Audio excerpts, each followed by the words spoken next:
अरे सोनिया, ये क्या ले आई हो? भाभी अगर आप माइंड ना करें तो आपको एक बात कहूँ। मैं क्यों माइंड करूंगी, कहो।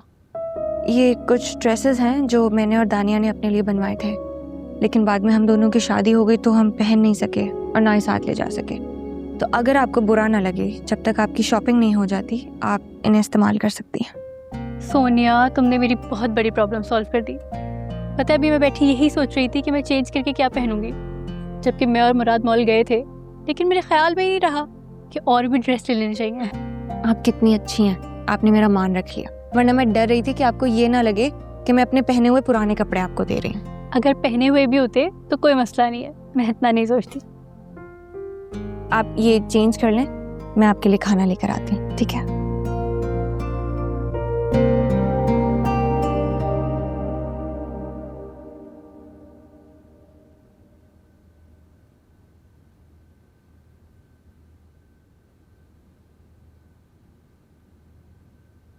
भाभी, मुझे आपसे ये उम्मीद नहीं थी।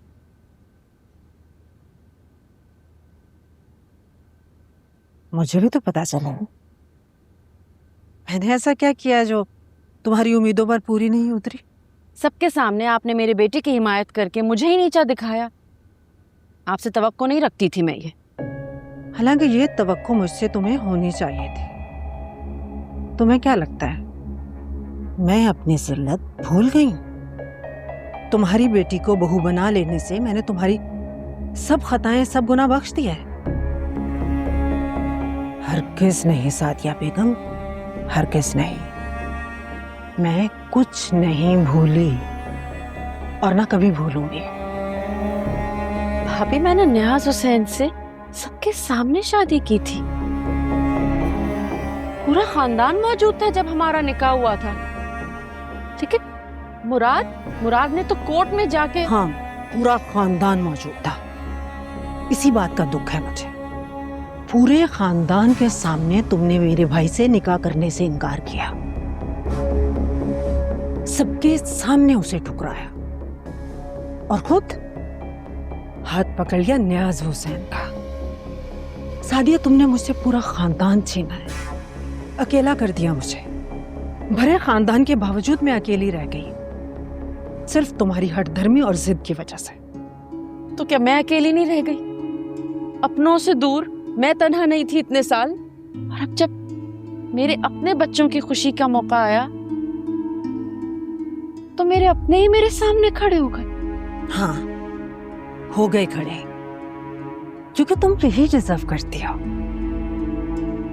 सादिया, मेरी एक बात याद रखना, खुशियां उन्हीं को मिलती हैं जो दूसरों को खुशियां देने का सबब बनते हैं, और जो दूसरों की खुशियां छीनते हैं उन्हें खुशियां कभी नहीं मिलती। और अगर मिल भी जाती हैं ना तो रास में ही आती हैं।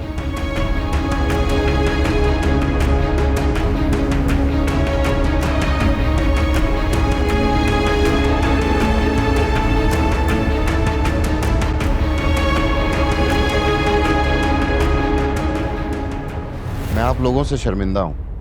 सादिया को भी इस वक्त यहाँ होना चाहिए था। कोई बात नहीं भाई साहब, सादिया को इतना बड़ा सदमा मिला है और वो भी अचानक से। अपसेट होना तो उसका बनता है। आप परेशान मत हो, इंशाल्लाह देखिएगा कल तक ठीक हो जाएगी। जी अल्लाह करे। सोनिया, तुम आज रात यहाँ पे रुक सकती हो? तुम्हारी भाभी का पहला दिन है। सॉरी भैया, मैं तख्ता मश्क नहीं बन सकती। क्या मतलब? ये ठीक कह रही है। सादिया का किसी और पर जोर चले ना चले, बेटियों पर खूब चलता है। इसका चले जाना ही बेहतर है। अच्छा नियाज हुसैन, अब हम चलते हैं, ठीक है? और कोई मसला हो ना तो मुझे फोन कर लेना, आ जाऊंगा मैं। मामू जान, आपकी सपोर्ट ही बहुत थी, बाकी का मैं हैंडल कर लूंगा। और आप अम्मी की टेंशन ना लें, वो भी जल्द नॉर्मल हो जाएंगी। हाँ, मुझे पता हो जाएगी वो।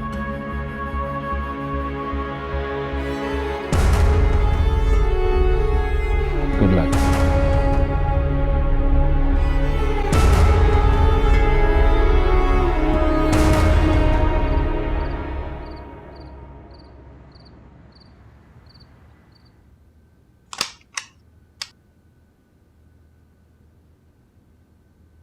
सब चले गए? हाँ, सब चले गए। और आंटी, उनकी क्या पोजीशन है? आंटी ने खुद को बंद कर लिया दरवाजे के पीछे। इसका मतलब है उन्होंने हमारी शादी को एक्सेप्ट नहीं किया है। अरे नहीं यार, ऐसी कोई बात नहीं है। थोड़ा सा वक्त दो उन्हें, कर लेंगे प्रूफ।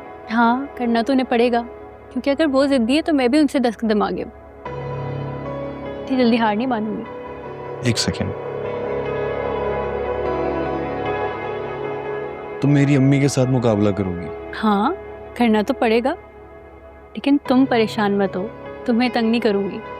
मुझे पता है कैसे डील करना है उसे। जब तुम उनको डील कर रही हो जैसे कि तुमने कहा, तो 2-3 चीजें याद रखना रमला। पहली ये कि वो मेरी माँ है, दूसरा ये कि मैं उनका इकलौता बेटा, और तीसरी और सबसे जरूरी चीज ये कि हशर के दिन अल्लाह के सामने मैंने उनका जवाब भी देना है। तो जवाब तो तुम्हें मेरे हवाले से भी देना है मुराद। हाँ, और मैं जरूर वो भी अच्छा दूंगा, लेकिन मैं रिक्वेस्ट ये करना चाह रहा हूँ कि थोड़ा सा हाथ हल्का रखना, हो जाएगा? हाँ, बेफिक्र रहो। ऐसे क्या देख रहे हो? तुम्हें ऐसे देखने का परमिट मिल चुका है मुझे, और मैं तुम्हें ऐसे देखूंगा वैसे, मेरी मर्जी। अच्छा जी, हालात तुम्हारे सामने थे रमला।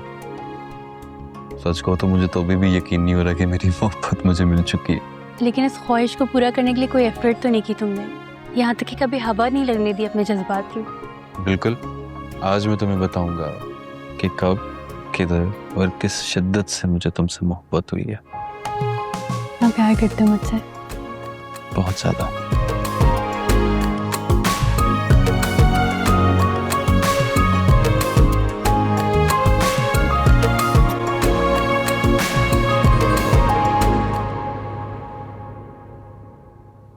अस्सलाम वालेकुम अमानी जान।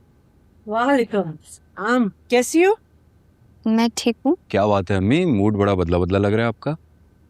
बेटा तुम मूड की बात कर रहे हो, यहाँ तो बहुत कुछ बदल गया है, रिश्ते भी और रिश्तों के मुकाम भी।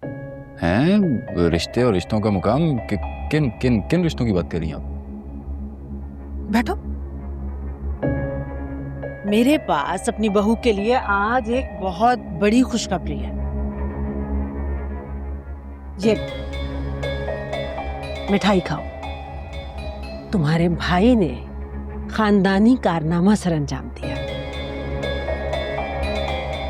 क्या मतलब खानदानी कारनामा?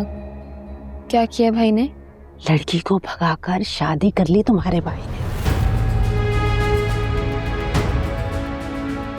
नहीं, भाई ये नहीं कर सकते। आपको किसी ने गलत बताया होगा, मुझे पता है भाई का। क्यों? भाई ऐसा क्यों नहीं कर सकता? तुम्हारा बाप कर सकता है, तुम्हारी माँ कर सकती है, भाई क्यों नहीं कर सकता? हाँ, अलबत्ता वो नहीं करता तो सवाल उठाया जाता उसमें। अगर नहीं करता तो कोई उसे सादिया का बेटा कैसे मानता? अम्मी, मुराद को ये सब करने की क्या जरूरत थी?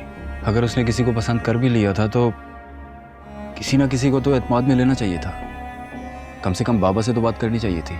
यही तो, एतमाद में लेना चाहिए था तुम्हारे बाबा को, लेकिन एतमाद में लिया सोनिया और अरबाज को। जैसे इस दुनिया में सबसे ज्यादा हमदर्द वही लोग हैं। तुम्हें और तुम्हारी बीवी को तो पूछा तक नहीं उन्होंने।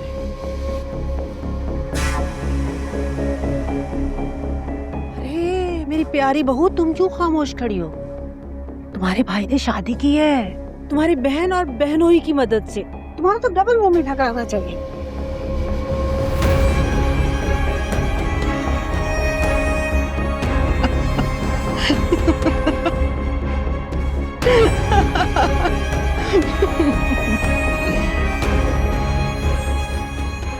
मैंने तुम्हें कहा था ना सादिया के बारे में, कि सादिया की औलाद भी सादिया जैसी ही निकलेगी। देख लिया, ये है सादिया की औकात।